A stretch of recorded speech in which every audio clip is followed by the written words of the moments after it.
नमस्कार विद्यार्थियों, मैं संजय रोयल स्वागत करता हूं इन स्पेशल लर्निंग क्लासेस में आपका, जो आपके लिए संचालित की जा रही हैं राजस्थान पब्लिक उच्च माध्यमिक विद्यालय मंडावा की ओर से। आज की क्लास 12th जीव विज्ञान हिंदी वर्ग के लिए 10वां जो चैप्टर प्रकाश संश्लेषण हम पढ़ रहे थे उसको हम आगे बढ़ाते हैं। यहाँ प्रकाश संश्लेषण के अभिक्रिया में अभी तक हमने प्रकाशिक और अप्रकाशिक अभिक्रिया में इसको विभेदित करके इसका अध्ययन किया था। अप्रकाशिक अभिक्रिया जो हम पढ़ रहे थे, जिसे कार्बन का स्थिरीकरण भी कहा जाता है। कार्बन स्थिरीकरण इसे इसलिए कहते हैं क्योंकि इसमें वायुमंडलीय कार्बन डाइऑक्साइड जो है उसको ग्रहण करके वायुमंडल से कार्बन डाइऑक्साइड को लिया जाता है और फिर कार्बन डाइऑक्साइड को बदल दिया जाता है किसमें, C6H12O6 यानी ग्लूकोज में। एक ग्लूकोज अणु को बनाने के लिए 6 कार्बन डाइऑक्साइड की आवश्यकता होती है। यह प्रक्रिया जो है वो कहलाती है कार्बन स्थिरीकरण। अब कार्बन स्थिरीकरण के जो अलग अलग प्रकार थे उसके बारे में हम पढ़ रहे थे, जो 3 प्रकार से हो सकता है। एक C3 चक्र, एक C4 चक्र और एक CAM चक्र। इसमें हमने C3 चक्र या जिसको केल्विन चक्र भी कहा जाता है उसके बारे में पढ़ लिया था, या 2 वैज्ञानिकों ने इसकी खोज की थी, उसके आधार पर केल्विन बेंसन चक्र कहते हैं, उसके बारे में हमने पढ़ लिया था। C3 चक्र को एक बार थोड़ा सा याद रखें। C3 चक्र में हमने पढ़ा था, शुरुआत इसकी होती है राइबोलोज 5 मोनोफॉस्फेट से। राइबोलोज 5 मोनोफॉस्फेट जो है वो ATP को काम में लेता है। इसके 6 अणु 6 ATP को काम में लेकर बनाते हैं RUDP, राइबोलोज डाइफॉस्फेट या राइबोलोज 1,5 डाइफॉस्फेट। यह सबसे पहले कार्बन डाइऑक्साइड को ग्रहण करता है और कार्बन डाइऑक्साइड को ग्रहण करके ये बनाता है 12 अणु PGA फॉस्फोग्लिसरिक अम्ल के, और ये 12 फॉस्फोग्लिसरिक अम्ल के अणु फिर से 12 ATP को काम में लेते हैं और ये बनाते हैं 12 अणु 1,3 डाई PGA के या DPGA ये बनाते हैं। इसके बाद में यहाँ पर 12 NADPH2 यहाँ पर काम में आते हैं और ये 12 NADPH2 जो हैं वो बनाते हैं 12 अणु 3PGAL के, या सीधे कह सकते हैं फॉस्फोग्लिसरल्डिहाइड के। इनमें से 2 अणु जो हैं, 2 PGAL के अणु जो हैं वो तो आगे प्रयुक्त हो जाते हैं ग्लूकोज के उत्पादन में या ग्लूकोज निर्माण में, और शेष बचे हुए 10 PGAL के अणु जो हैं वो फिर से बना देते हैं 6 अणु किसके, RUMP के। ये जो चक्र था वो क्या था, C3 चक्र। इसमें जो पहला स्थायी उत्पाद बनता है 3-फॉस्फोग्लिसरिक एसिड या 3-फॉस्फोग्लिसरिक अम्ल, जिसमें 3 कार्बन परमाणु होते हैं। तो 3 कार्बन परमाणु वाला प्रथम स्थायी यौगिक कार्बन डाइऑक्साइड को ग्रहण करने के बाद में बनता है, इसलिए इसको कहा जाता है केल्विन चक्र। खोजकर्ता के आधार पर या पहला स्थायी उत्पाद 3 कार्बन वाला बनता है, इसलिए इसे कहा जाता है C3 चक्र। अब कार्बन स्थिरीकरण का एक दूसरा रूप, एक दूसरा प्ररूप या दूसरा प्रकार जो है वो हम पढ़ेंगे, जो C4 चक्र कहलाता है। C3 चक्र ये क्यों था, क्योंकि कार्बन डाइऑक्साइड को वायुमंडल से ग्रहण करने के बाद में बनने वाला पहला स्थायी उत्पाद 3 कार्बन वाला यौगिक होता है। लेकिन बाद में 2 वैज्ञानिक, एक कैप्रिलोव और दूसरे जो वैज्ञानिक थे वो थे कार्टसोव। तो कार्टसोव और कैप्रिलोव, इन्होंने जब कार्बन स्थिरीकरण की प्रक्रिया का अध्ययन किया कि किस प्रकार से अप्रकाशिक अभिक्रिया में कार्बन डाइऑक्साइड को ग्लूकोज अणु में बदला जाता है, उसका जब उन्होंने अध्ययन किया था, उन्होंने 2 पादपों पर, गन्ना और मक्का, इन पादपों में अध्ययन किया। तो इन्होंने ये पाया कि कार्बन डाइऑक्साइड स्थिरीकरण की जो प्रक्रिया होती है उस प्रक्रिया में कार्बन डाइऑक्साइड को ग्रहण करने के बाद में बनने वाला जो पहला स्थायी उत्पाद होता है वो C3 चक्र में 3 कार्बन वाला यौगिक जो फॉस्फोग्लिसरिक अम्ल बनता है उसके स्थान पर एक 4 कार्बन वाला यौगिक ऑक्सैलो एसिटिक अम्ल के अणु का निर्माण होता है। इस आधार पर उन्होंने पाया कि इन पादपों में कार्बन डाइऑक्साइड के स्थिरीकरण की जो प्रक्रिया है वो अलग तरह से होती है, और उसमें पहला जो स्थिर यौगिक या स्थायी यौगिक बनता है वो ऑक्सैलो एसिटिक अम्ल होता है जिसमें 4 कार्बन परमाणु पाए जाते हैं। इस आधार पर उन्होंने इसको नाम दिया C4 चक्र। इसके बाद में इसका पूरा जो अध्ययन है वो आगे किया था 2 वैज्ञानिक थे, हैच और स्लेक। हैच और स्लेक ने इसका पूरा विस्तृत वर्णन दिया कि किस प्रकार से कार्बन डाइऑक्साइड स्थिरीकरण के दौरान अलग अलग चरण जो हैं वो अपनाए जाते हैं, या इसका पूरा चरणबद्ध अध्ययन जो है या विस्तृत अध्ययन जो है वो किया था हैच और स्लेक ने, इसलिए इसे हैच स्लेक चक्र भी कहा जाता है। जैसे C3 चक्र को केल्विन बेंसन चक्र कहते हैं, वैसे ही C4 चक्र को हैच स्लेक चक्र भी कहा जाता है। तो हैच स्लेक चक्र में इतना सा ध्यान में रखें कि कैप्रिलो और कार्चोक ने सबसे पहले गन्ना और मक्का में कार्बन डाइऑक्साइड स्थिरीकरण या कार्बन स्थिरीकरण की प्रक्रिया का अध्ययन करते हुए यह ज्ञात किया कि कार्बन डाइऑक्साइड को ग्रहण करने के बाद में बनने वाला प्रथम स्थायी यौगिक जो है वो 3 कार्बन वाले PGA फॉस्फोग्लिसरिक अम्ल के स्थान पर 4 कार्बन वाला एक यौगिक ऑक्सैलो एसिटिक अम्ल OAA बनता है। इस कारण से इसे C4 चक्र कहा गया और फिर इसका पूरा विस्तृत अध्ययन जो है वो किया था हैच और स्लेक ने, और हैच और स्लेक ने इसका अध्ययन किया, इसलिए इसे हैच स्लेक चक्र भी कहा जाता है। इसका अध्ययन सबसे पहले गन्ना और मक्का में किया गया था, उसके बाद में और भी कई सारे पादपों में यह पाया गया कि C4 चक्र क्रिया विधि जो है वो पाई जाती है कार्बन के स्थिरीकरण की, और इस आधार पर यह पाया गया कि ज्यादातर एक बीजपत्री पादप जो हैं वो एक बीजपत्री पादप हैं, उनमें कार्बन का स्थिरीकरण C3 चक्र के बजाय C4 चक्र से होता है। लेकिन इसके अलावा अपवाद स्वरूप कुछ द्विबीजपत्री पादप भी ऐसे होते हैं जिनमें C4 चक्र पाया जाता है। ध्यान रखें, ज्यादातर C4 चक्र एक बीजपत्री पादपों में ही मिलता है। द्विबीजपत्री पादपों में मुख्यतः कार्बन के स्थिरीकरण का जो प्रकार है वो C3 चक्र होगा, लेकिन अपवाद स्वरूप कुछ ऐसे पादप हैं जिनमें द्विबीजपत्री होते हुए भी उनमें C4 चक्र मिलता है। उसके उदाहरण ध्यान में रख लें, कई बार छोटा प्रश्न पूछ लिया जाता है। ऐसे पादप हैं अमेरेंथस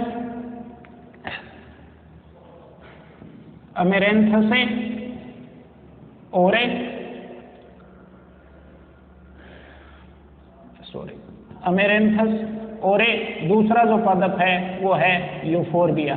तो यूफोर्बिया, अमेरेंथस, इस तरह के जो पादप हैं ये द्विबीजपत्री पादप हैं, लेकिन द्विबीजपत्री पादप होते हुए भी इनमें C4 चक्र मिलता है।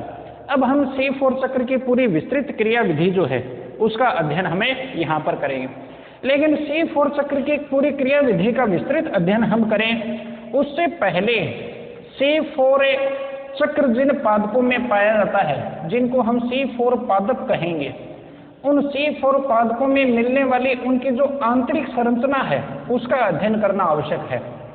उनमें विशेष प्रकार की आंतरिक संरचना पाई जाती है। यहाँ पर हम तुलना करें इनके C3 पादपों के साथ में, जिनमें C3 चक्र मिलता है वो C3 पादप हो गए, C4 चक्र मिलता है वो C4 पादप हो गए।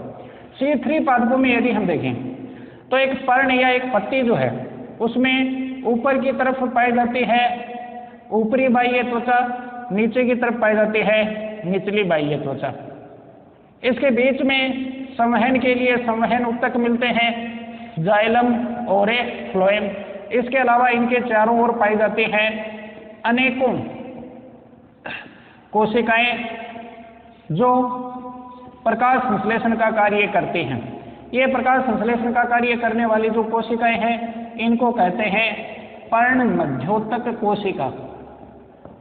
अब प्रकाश संश्लेषण की जो स्थल है उसके आधार पर हमने पढ़ा था कि प्रकाश संश्लेषण की क्रिया पर्ण मध्योतक कोशिकाओं में होती है, क्योंकि उनके अंदर हरित लवक पाए जाते हैं और हरित लवक में ग्रेना मिलते हैं और उन्हीं में प्रकाशिक और अप्रकाशिक अभिक्रिया जो है वो संपन्न होती है। ये तो है C3 पादप की आंतरिक संरचना। C4 पादप की आंतरिक संरचना इससे थोड़ी सी भिन्न होगी। C4 पादपों में भी यदि हम देखें तो ऊपर की तरफ ऊपरी बाह्य त्वचा मिलेगी, नीचे की तरफ निचली बाह्य त्वचा जो है वो उपस्थित होगी। उनके बीच बीच में शिराओं में जाइलम और फ्लोएम यानी संवहन ऊतक जो है वो उपस्थित होंगे। इसके अलावा पर्ण मध्योतक कोशिकाएं जो हैं स्पंजी मर्दूतक के रूप में वो भी उपस्थित होंगी। लेकिन एक महत्वपूर्ण चीज यहाँ पर क्या मिलेगी, ये जो संवहन पूल हैं, इन संवहन पूल के चारों ओर मर्दूतक कोशिकाओं का एक स्तर पाया जाता है जिसको हम कहते हैं पूल आच्छादित। पूल को घेरने वाला स्तर, पूल को आच्छादित करने वाला स्तर, ये जो कोशिकाएं हैं वो कहलाती हैं पूल आच्छादे कोशिकाएं। और ये जो कोशिका है वो है पर्ण मध्योतक कोशिकाएं। इन दोनों ही कोशिकाओं की विशेषता क्या है, इन दोनों में ही हरित लवक उपस्थित होते हैं। इसका मतलब दोनों में ही प्रकाश संश्लेषण की अभिक्रिया होती है। अब यहाँ पर इस प्रकार की शारीरिकी जिसमें पर्ण मध्योतक और पूल आच्छाद कोशिकाएं दोनों में प्रकाश संश्लेषण की क्रिया हो, ऐसी शारीरिकी को कहा जाता है क्रेंज शारीरिकी। तो C4 पादप जो हैं उनमें क्रेंज शारीरिकी पाई जाती है। अब इसे क्रेंज शारीरिकी क्यों कहते हैं, एक तो इसका अर्थ थोड़ा सा ध्यान में रखें। क्रेंज शारीरिकी का अर्थ है यहाँ पर कि एक बीजपत्री पादपों में संवहन पूल के चारों ओर हरित मर्दूतक कोशिकाओं का एक स्तरीय या द्विस्तरीय आवरण पाया जाता है जिसे पूल आच्छद कहते हैं। यह पूल आच्छद जो है वो संवहन पूल के चारों ओर, जब उसका टीएस देखें, आंतरिक संरचना को हम स्लाइड में देखें तो स्लाइड में या अनुप्रस्थ काट में ये पूल आच्छद जो है वो संवहन पूल के चारों ओर एक माला के रूप में दिखाई देता है। जैसे चारों ओर मोतियों की माला है उससे ये ढका हुआ है। और माला को, रेत को जर्मन भाषा में कहा जाता है क्रेंज। तो जर्मन भाषा में माला शब्द, जर्मन भाषा में क्रेंज शब्द जो है वो माला के लिए यूज में लिया जाता है और माला के रूप में पूल आच्छद कोशिकाएं उपस्थित होती हैं, इसलिए ऐसी शारीरिकी को क्रेंज शारीरिकी कहा जाता है। तो C4 पादपों की आंतरिक शारीरिकी जो है उसमें ध्यान में रखें कि C4 पादपों में प्रकाश संश्लेषण की क्रिया जो है वो दो प्रकार की कोशिकाओं में होती है, पर्ण मध्योतक कोशिका और पूल आच्छद कोशिका। इनमें पूल, संवहन पूल के चारों ओर हरित मर्दूतक कोशिकाओं के एक या दो स्तर माला के रूप में व्यवस्थित होते हैं। जर्मन भाषा में माला के लिए क्रेंज शब्द का उपयोग में लिया जाता है, इसलिए इसे क्रेंज शारीरिकी भी कहा जाता है। यहाँ पर इन पूल आच्छद और पर्ण मध्योतक कोशिकाओं में जो प्रकाश संश्लेषण होता है उसकी क्रिया विधि अलग अलग होगी। C4 पादपों में तो प्रकाशिक और अप्रकाशिक अभिक्रिया दोनों ही कहाँ होती हैं, पर्ण मध्योतक कोशिकाओं में, लेकिन C3 पादपों में तो, लेकिन C4 पादपों में क्या होगा, C4 पादप जो हैं उनमें क्रेंज शारीरिकी पाई जाती है, इसलिए उनमें पर्ण मध्योतक कोशिका जो है और पूल आच्छद कोशिका जो है इनमें प्रकाश संश्लेषण की दोनों क्रियाएं अलग अलग होंगी। पर्ण मध्योतक कोशिकाओं में तो होती है प्रकाशिक अभिक्रिया और पूल आच्छद कोशिका जो है इनमें होती है अप्रकाशिक अभिक्रिया। तो प्रकाशिक और अप्रकाशिक अभिक्रिया के स्थल जो हैं वो यहाँ पर अलग अलग होते हैं। इसका कारण इन पूल आच्छद कोशिका और पर्ण मध्योतक कोशिकाओं में जो हरित लवक होते हैं उनमें भी अंतर होता है। ये हरित लवक जो हैं वो पर्ण मध्योतक कोशिका में जो हरित लवक मिलेंगे वो हरित लवक छोटे आकार के होते हैं, लेकिन उनमें सुविकसित ग्रेना पाए जाते हैं। ग्रेना जो है वो पूरी तरह से विकसित होते हैं, जबकि पूल आच्छद कोशिका के जो हरित लवक हैं, हरित लवक मिलेंगे दोनों में, पर्ण मध्योतक कोशिका में भी और पूल आच्छद कोशिका में भी, लेकिन पर्ण मध्योतक कोशिका के हरित लवक आकार में छोटे लेकिन सुविकसित ग्रेना युक्त होते हैं। पूल आच्छद कोशिका के जो हरित लवक होते हैं वो आकार में बड़े होते हैं और उनमें ग्रेना जो है वो अनुपस्थित होते हैं, यानी पटलिकाओं का जो समूह होता है, एक चट्ठा जो होता है वो नहीं पाया जाता। पटलिकाएं बीच बीच में हरित लवक के अंदर देखें तो पटलिकाएं यूं ही अलग अलग बिखरी हुई होती हैं। तो बड़े आकार की पटलिकाएं जो हैं वो स्ट्रोमा में बिखरी हुई होती हैं। ग्रेना जो हैं वो इनके अंदर क्या होते हैं, अनुपस्थित होते हैं और ये बड़े आकार के होते हैं। इनमें होती है प्रकाशिक अभिक्रिया, क्योंकि इनमें ग्रेना है, प्रकाशिक अभिक्रिया ग्रेना में ही होती है।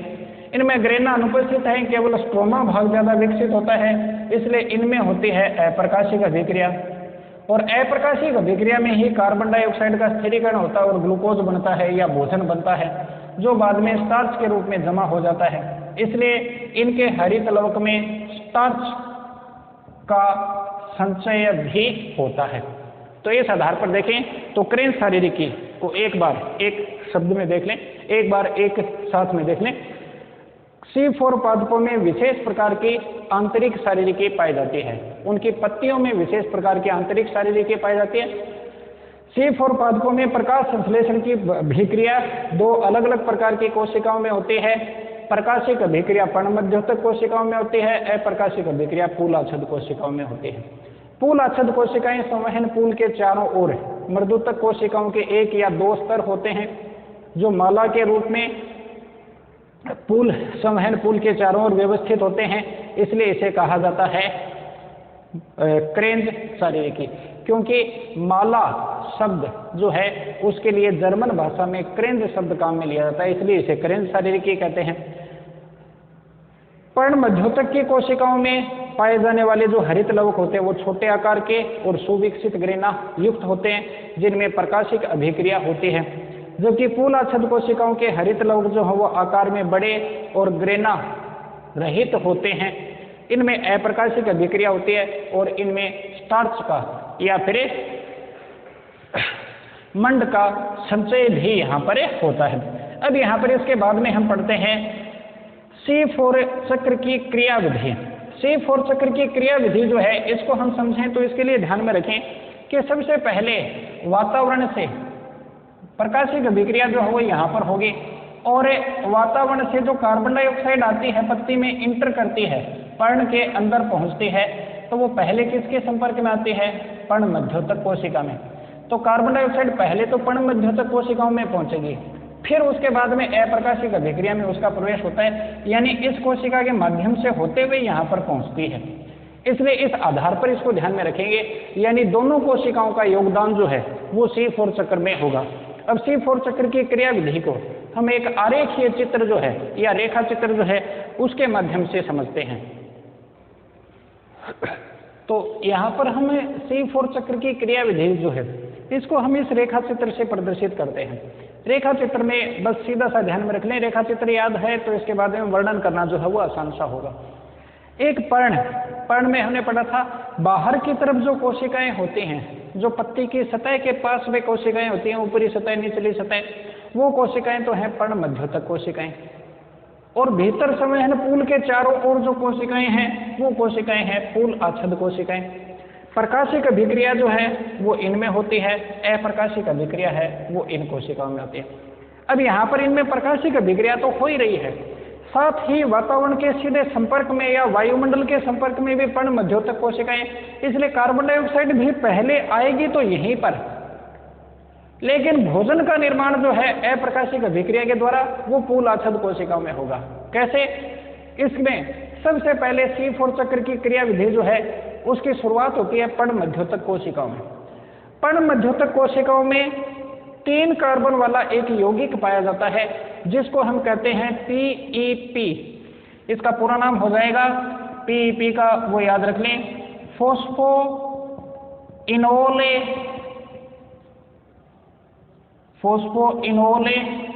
पाइरुविक अम्ल या फोस्फोइनोल पाइरुवेट भी इसको कह देते हैं।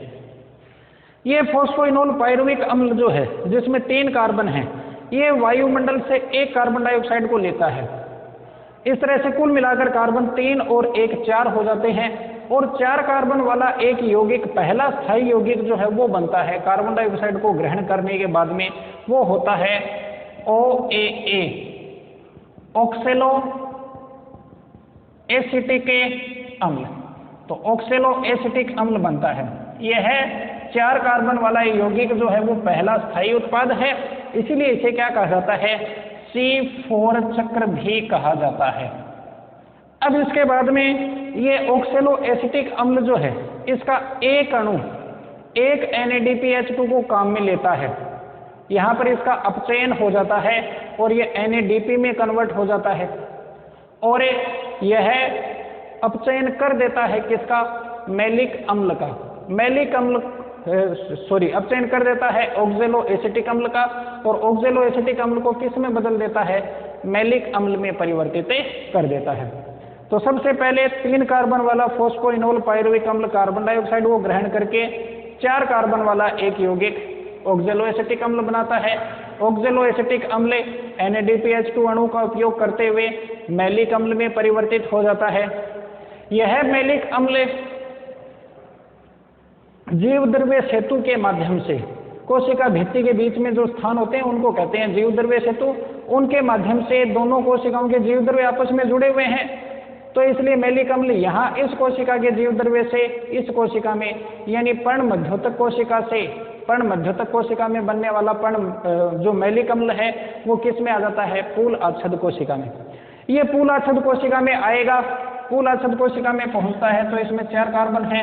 ये यहाँ पर इसमें से कार्बन डाइऑक्साइड जो है उसको बाहर मुक्त कर देता है, तो कार्बन डाइऑक्साइड बाहर मुक्त हो जाती है और ये बदल जाता है खुद किसमें, पायरुविक अम्ल में, जिसमें 3 कार्बन हैं। 4 कार्बन थे इसमें, एक कार्बन यहाँ CO2 के रूप में बाहर निकल गया, 3 कार्बन वाला यौगिक पायरुविक अम्ल बन गया। ये पायरुविक अम्ल वापस प्रवेश करता है किसमें, पर्ण मध्योतक कोशिका में। पर्ण मध्योतक कोशिका में ये एक ATP को काम में लेता है और एक ATP को काम में लेकर क्या बनाता है, एक ADP, और साथ में पायरुविक अम्ल बदल जाता है किसमें, फॉस्फोइनोल पायरुविक अम्ल में। इस तरह से ये अभिक्रिया जो है वो पूरी होती है। इस अभिक्रिया में भाग लेने वाले एंजाइम जो हैं उसको ध्यान में रखें, जहां कार्बन डाइऑक्साइड का संयोग होता है वहां पर एंजाइम होता है कार्बोक्सिलेज। तो ये अभिक्रिया, पहला जो चरण है वो कार्बोक्सिलेज अभिक्रिया एंजाइम की उपस्थिति में होता है, यानी फॉस्फोइनोल पायरुविक अम्ल कार्बोक्सिलेज एंजाइम की उपस्थिति में एक कार्बन डाइऑक्साइड से जुड़कर 4 कार्बन वाला यौगिक ऑक्जेलो एसिटिक अम्ल बनाता है। ऑक्जेलो एसिटिक अम्ल NADPH2 के द्वारा अपचयित होकर मैलिक अम्ल में परिवर्तित हो जाता है। NADPH2 जहां पर काम में आता है वहां पर एंजाइम जो प्रयुक्त होगा वो होगा डिहाइड्रोजिनेज। फिर इसके बाद में मैलिक अम्ल यहाँ प्रवेश करता है और फिर मैलिक अम्ल कार्बन डाइऑक्साइड को छोड़कर पायरुविक अम्ल में बदल जाता है। कार्बन डाइऑक्साइड का जुड़ना कहलाता है कार्बोक्सिलेशन, ये होता है कार्बोक्सिलेज एंजाइम की उपस्थिति में। निकलना कहलाता है डी कार्बोक्सिलेशन और ये होता है डी कार्बोक्सिलेज एंजाइम की उपस्थिति में। फिर इसके बाद में पायरुविक अम्ल बन गया। पायरुविक अम्ल पायरुविक अम्ल के रूप में वापस पर्ण मध्योतक कोशिका में प्रवेश करेगा और ATP काम में लेकर फॉस्फोइनोल पायरुविक अम्ल में बदल जाएगा। यहाँ पर एंजाइम काम में आएगा काइनेज। ATP जहाँ बने या टूटे वहाँ काइनेज, NADPH2 जहाँ पर काम में आए या बने वहाँ पर डिहाइड्रोजिनेज, कार्बन डाइऑक्साइड जहाँ जुड़े वहाँ कार्बोक्सिलेज, जहाँ निकले वहाँ पर डी कार्बोक्सिलेज। ये है 4 चरण जो वो इसमें होंगे। अब यहाँ देखें, यहाँ पर हमने कार्बन डाइऑक्साइड को तो देखा कि कार्बन डाइऑक्साइड बनती है फिर बाहर निकल जाती है। यहाँ ग्लूकोज कहाँ बना, ग्लूकोज यहाँ पर नहीं बना। ग्लूकोज बनता है अप्रकाशिक अभिक्रिया में। अप्रकाशिक अभिक्रिया होती है कहाँ पर, पूल आच्छद कोशिका में। पूल आच्छद कोशिका में मैलिक अम्ल के एक अणु ने जो कार्बन डाइऑक्साइड को बाहर मुक्त किया है वो कार्बन डाइऑक्साइड जो है वो RUDP के द्वारा काम में ली जाती है और ये इसकी उपस्थिति में बदल जाता है किसमें, PGA फॉस्फोग्लिसरिक अम्ल में। ये बनाता है PgAl और ये PgAl जो है वो क्या बनाता है, C6H12O6 और बचे हुए PgAl जो है वो वापस इसको बना देते हैं। ये प्रक्रम हमने पढ़ा था C3 चक्र में। तो ग्लूकोज अणु यहाँ पर भी C3 चक्र के रूप में ही बन रहा है या C3 चक्र के द्वारा ही बन रहा है, लेकिन C3 चक्र में जो कार्बन डाइऑक्साइड आ रही है यहाँ, ये कार्बन डाइऑक्साइड बाहर वायुमंडल से नहीं आ रही है, वातावरण से नहीं आ रही है। वातावरण तो यहाँ इन कोशिकाओं के संपर्क में है, पर्ण मध्योतक कोशिकाओं के संपर्क में है, इसलिए ये आ रही है मैलिक अम्ल से। और मैलिक अम्ल का निर्माण जो है वो हुआ था पर्ण मध्योतक कोशिकाओं में। इस तरह से कार्बन डाइऑक्साइड यहाँ इस चक्र में होता क्या है, पहले वातावरण से कार्बन डाइऑक्साइड को लेकर ऑक्जेलो एसिटिक अम्ल और मैलिक अम्ल के रूप में संचित किया जाता है, फिर वो उस कार्बन डाइऑक्साइड को कहाँ छोड़ देते हैं, C3 चक्र में। C3 चक्र ग्लूकोज का अणु बनाता है। एक ग्लूकोज अणु बनाने के लिए कितने कार्बन डाइऑक्साइड की आवश्यकता होती है, 6 की। तो यहाँ पर ये चक्र जो है वो 6 बार चलाना पड़ेगा। 6 बार चलाना पड़ेगा, तो इन सब की संख्या जो है वो क्या कर दोगे, 6 कर दोगे। तो इस तरह से ये चक्र जो है वो पूरा हो जाएगा और इसके साथ में हमने 6 दर्शा दी। तो इस तरह से लास्ट में 6 बार यदि ये चक्र दोहराया जाए तो 6 कार्बन डाइऑक्साइड के अणु जो हैं वो पूल आच्छादित कोशिका के C3 चक्र में प्रवेश करते हैं और क्या बना देते हैं, ग्लूकोज का एक अणु बना देते हैं। तो इस प्रकार से यदि देखें तो C4 चक्र की क्रिया विधि क्या हो गई, एक बार फिर से समझ लें। शुरुआत इसकी होती है फॉस्फोइनोल पायरुविक अम्ल से। फॉस्फोइनोल पायरुविक अम्ल जो 3 कार्बन वाला एक यौगिक है, वह कार्बोक्सिलेज एंजाइम की उपस्थिति में कार्बन डाइऑक्साइड के अणु से जुड़ता है या संयोग करता है और उससे संयोग करके 4 कार्बन वाला एक यौगिक ऑक्जेलोएसिटिक अम्ल बनाता है। ऑक्जेलोएसिटिक अम्ल का अणु NADPH2 का उपयोग करते हुए डिहाइड्रोजनेज एंजाइम की उपस्थिति में मैलिक अम्ल में बदल जाता है। मैलिक अम्ल पर्ण मध्यस्थक कोशिका से पूल आच्छादित कोशिका में प्रवेश करता है। पूल आच्छादित कोशिका में पहुंचकर मैलिक अम्ल डी कार्बोक्सिलेज एंजाइम की उपस्थिति में पायरुविक अम्ल में बदल जाता है। साथ में ये कार्बन डाइऑक्साइड को बाहर मुक्त कर देता है या पूल आच्छादित कोशिका में मुक्त कर देता है, जो C3 चक्र में प्रवेश करके ग्लूकोज में बदले जाती है। पायरुविक अम्ल फिर से पूल आच्छादित कोशिका से पर्ण मध्यस्थक कोशिका में प्रवेश करता है और ATP अणु का उपयोग करते हुए काइनेज एंजाइम की उपस्थिति में फॉस्फोइनोल पायरुविक अम्ल में बदल जाता है। फॉस्फोइनोल पायरुविक अम्ल जो शुरू में काम में आया था वो वापस उसी रूप में प्राप्त हो गया। पहला स्थायी उत्पाद 4 कार्बन वाला बना, इसलिए इसको हम कहेंगे C4 चक्र। यह चक्र 6 बार दोहराया जाए तो 6 कार्बन डाइऑक्साइड के अणु जो हैं वो C3 चक्र में प्रवेश करके ग्लूकोज अणु का उत्पादन करते हैं। ये हो गई C4 चक्र की क्रियाविधि। तो C4 चक्र की क्रियाविधि में आ गया। अब इसके बाद में C4 चक्र जो है इसके महत्वपूर्ण गुण जो हैं उसकी हम बात करें। C4 चक्र के उपयोग या गुणों की यदि हम बात करें तो इसमें एक महत्वपूर्ण चीज ध्यान में रखनी है। C4 चक्र ऐसे ज्यादातर पाया जाता है किसमें, एक बीजपत्री पादपों में जो ज्यादातर ऐसे आवासों में उगते हैं जहां पर तापमान अधिक होता है। अधिक तापमान जो होता है वहां पर एक कमी होती है। इसमें कार्बन डाइऑक्साइड का स्थिरीकरण जो है वो कार्बोक्सिलेज एंजाइम की उपस्थिति में होता है। ये कार्बोक्सिलेज एंजाइम जो है इसको बड़े रूप में कहा जाता है पेप्को। O का मतलब है कार्बोक्सिलेज, PEP का मतलब है फॉस्फोइनोल पायरुवेट। तो फॉस्फोइनोल पायरुवेट कार्बोक्सिलेज एंजाइम की उपस्थिति में होता है। जबकि C3 चक्र में ये यहाँ पर जो कार्बन डाइऑक्साइड का स्थिरीकरण होता है कार्बोक्सिलेज एंजाइम की उपस्थिति में होगा। यहाँ पर एंजाइम काम में आता है वो है Rubisco enzyme, राइबोलोज bisphosphate carboxylase enzyme. इस एंजाइम की एक कमी है, ये एंजाइम सामान्यतः 20 से 35 डिग्री सेल्सियस का जो तापमान होता है उसी के मध्य सही रूप में काम करता है। अधिक तापमान पर ये कार्बोक्सिलेज एंजाइम के बजाय ऑक्सीजनेज एंजाइम का काम करने लगता है और उस कारण से ये यौगिक के साथ में कार्बन डाइऑक्साइड को जोड़ता नहीं है, उसे उल्टे तोड़ने लगता है और उस कारण से ग्लूकोज का उत्पादन नहीं होगा, बल्कि पादप में पहले से जो शर्करा है वो टूटने लगती है। इस प्रक्रिया को कहते हैं प्रकाशिक श्वसन। इसी पाठ में हम आगे पढ़ेंगे प्रकाशिक श्वसन के बारे में। तो प्रकाशिक श्वसन होने लगता है C3 पादपों में जब तापमान अधिक हो तब, या फिर कार्बन डाइऑक्साइड कम हो, ऑक्सीजन वातावरण में ज्यादा हो तब, ऐसी परिस्थितियों में। अब सामान्य स्थिति में देखें जहां प्रकाशिक अभिक्रिया होती है, प्रकाशिक अभिक्रिया होती है पर्ण मध्यस्थक कोशिका में, वहां पर हमने पढ़ा था प्रकाशिक अभिक्रिया में जल का अपघटन होता है और ऑक्सीजन बनती है। अब ऑक्सीजन वहां पर उत्पन्न हो रही है, इसलिए ऑक्सीजन की अधिकता होने लगती है और ऑक्सीजन की अधिकता, O2 की अधिकता और साथ में तापमान भी अधिक, ये दोनों परिस्थितियां मिल जाएं तो इन परिस्थितियों में पादप कोशिका जो है उसमें एक प्रकाशिक श्वसन की घटना होने लगती है और प्रकाशिक श्वसन की घटना के फलस्वरूप जो उत्पादन होता है ग्लूकोज का या कार्बोहाइड्रेट का वो घट जाता है। सेकंड, C4 पादपों की विशेषता क्या होगी? C4 पादपों में प्रकाशिक अभिक्रिया जहां पर ऑक्सीजन बन रही है और जहां कार्बन डाइऑक्साइड काम में आ रही है वो दोनों कोशिकाएं अलग अलग हैं। इसलिए पूल आच्छादित कोशिका जहां पर अप्रकाशिक अभिक्रिया होती है वहां पर ऑक्सीजन तो बनती नहीं है और मैलिक अम्ल वहां पर ला लाकर कार्बन डाइऑक्साइड छोड़ता रहता है।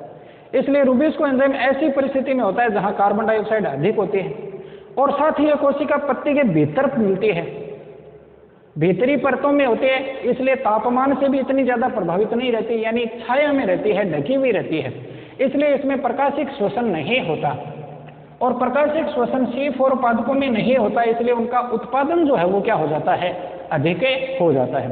तो C4 पादपों के गुण या C4 चक्र जो है उसके गुण की यदि हम बात करें तो उसमें महत्वपूर्ण चीज ये होगी कि C4 पादप जो है उसमें वातावरण में यदि कार्बन डाइऑक्साइड कम हो तो भी C4 क्रिया विधि जो है वो पूरी तरह से सही तरीके से संपन्न हो जाती है। इसके अलावा प्रकाशिक श्वसन भी नहीं होता C4 पादपों में और प्रकाशिक श्वसन नहीं होने के कारण से C3 पादपों की तुलना में C4 पादपों का जो उत्पादन है, उत्पादकता जो है वो अधिक होती है। और इसके अलावा मेन एंजाइम जो होता है C4A चक्र में वो पेप्को एंजाइम है, जबकि C3 चक्र में मेन एंजाइम रुबिस्को एंजाइम है। पेप्को एंजाइम अधिक तापमान पर भी और कम कार्बन डाइऑक्साइड की सांद्रता में भी कार्बोक्सिलेज एंजाइम की तरह से ही काम करता है, जिससे कार्बन डाइऑक्साइड का स्थिरीकरण जो है वो सुचारू रूप से होता रहता है, जबकि C4 पादपों में ऐसा नहीं होता। तो ये यहाँ पर अंतर हुए, ये यहाँ पर C4 पादपों की विशेषता हो गई।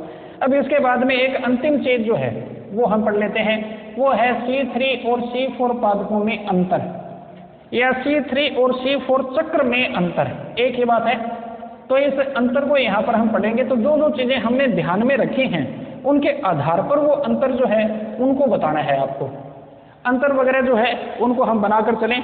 तो सबसे पहले देखें, ये C3 पादप या C3 चक्र लिख दिया, चलो एक ही बात है, C3 चक्र और एक तरफ है C4A चक्र। C3 चक्र की पहले बात करते हैं। C3 चक्र में प्रथम स्थायी उत्पाद, जिसके आधार पर इस चक्र को यह नाम दिया जाता है, उसी की हम बात करें। प्रथम स्थायी उत्पाद जो है इसमें क्या होता है, PGA फॉस्फोग्लिसरिक अम्ल, जिसमें कितने कार्बन हैं, 3 कार्बन, जबकि इसमें प्रथम स्थायी उत्पाद जो है वो 4 कार्बन वाला एक यौगिक यानी ऑक्सैलो एसिटिक अम्ल होता है, इसलिए यह कहलाता है C4A चक्र।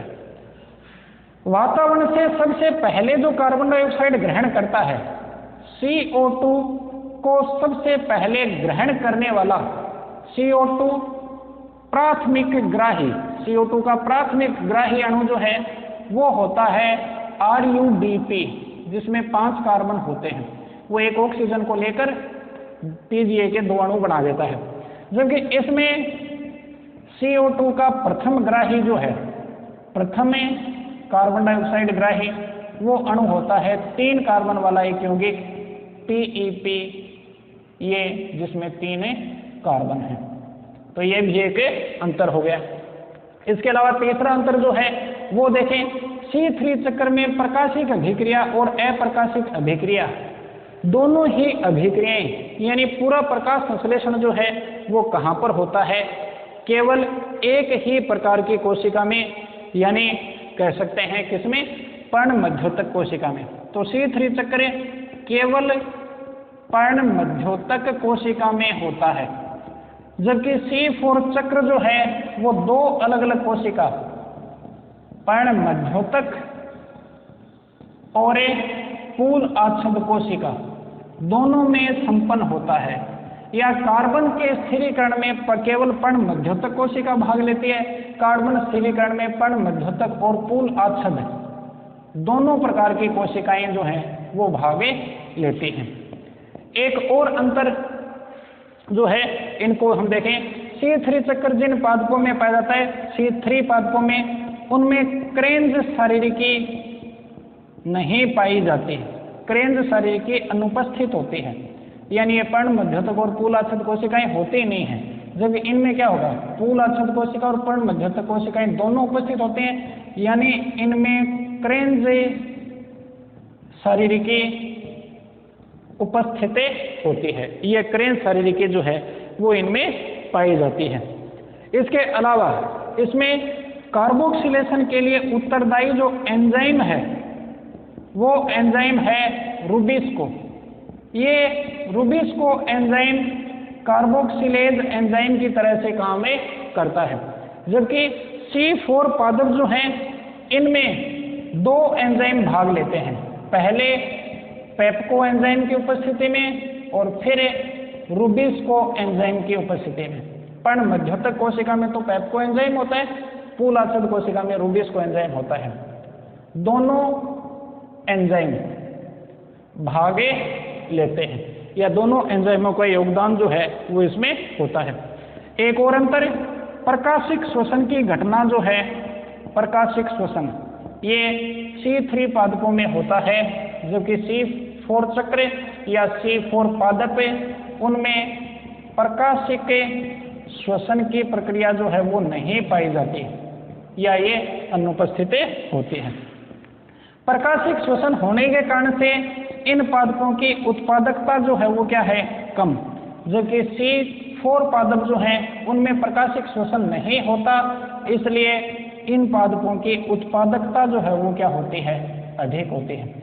इनमें रुबिस्को एंजाइम होता है, इसलिए इनका जो अनुकूलतम ताप है, अनुकूल ताप वो ताप होता है 10 डिग्री या 20 डिग्री सेल्सियस से 25 डिग्री सेल्सियस के मध्य या 10 से 25 डिग्री सेल्सियस के बीच में, जबकि इनके लिए जो अनुकूल ताप होता है वो होता है 30 से 45 डिग्री सेल्सियस के मध्य या 30-40 डिग्री सेल्सियस के मध्य।